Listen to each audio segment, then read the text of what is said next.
Lift ನೀರಾವರಿ ಯೋಜನೆಯ ಕಾಮಗಾರಿ ಸ್ಥಳಕ್ಕೆ ಲೋಕೋಪಯೋಗಿ ಸಚಿವ ಸತೀಶ್ ಜಾರಕಿಹೊಳಿ ಭೇಟಿ.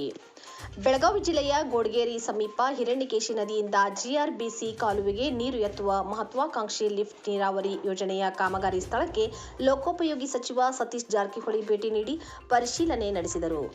ಯೋಜನೆಯ ಕಾಮಗಾರಿ ಪ್ರಗತಿ, ನಿರ್ಮಾಣದ ಗುಣಮಟ್ಟ ಹಾಗೂ ನೀರು ಪೂರೈಕೆಗೆ ಸಂಬಂಧಿಸಿದ ವಿವಿಧ ತಾಂತ್ರಿಕ ಅಂಶಗಳ ಬಗ್ಗೆ ಅಧಿಕಾರಿಗಳಿಂದ ಸಚಿವರು ಸಮಗ್ರ ಮಾಹಿತಿ ಪಡೆದರು. ಕಾಮಗಾರಿ ನಿಗದಿತ ವೇಳಾಪಟ್ಟಿಯಂತೆ ಪೂರ್ಣಗೊಳ್ಳಬೇಕು, ಗುಣಮಟ್ಟದಲ್ಲಿ ಯಾವುದೇ ರಾಜಿ ಮಾಡಿಕೊಳ್ಳಬಾರದು ಎಂದು ಅಧಿಕಾರಿಗಳಿಗೆ ಸಚಿವ ಸತೀಶ್ ಜಾರಕಿಹೊಳಿ ಕಟ್ಟುನಿಟ್ಟಿನ ಸೂಚನೆ ನೀಡಿದರು. ಈ ಲಿಫ್ಟ್ ಯೋಜನೆ ಪೂರ್ಣಗೊಂಡ ಬಳಿಕ ಪ್ರದೇಶದ ರೈತರಿಗೆ ನೀರಾವರಿ ಸೌಲಭ್ಯ ವಿಸ್ತರಿಸಿ ಕೃಷಿಗೆ ಹೆಚ್ಚಿನ ಅನುಕೂಲವಾಗಲಿದೆ ಎಂಬ ನಿರೀಕ್ಷೆ ವ್ಯಕ್ತವಾಗಿದೆ.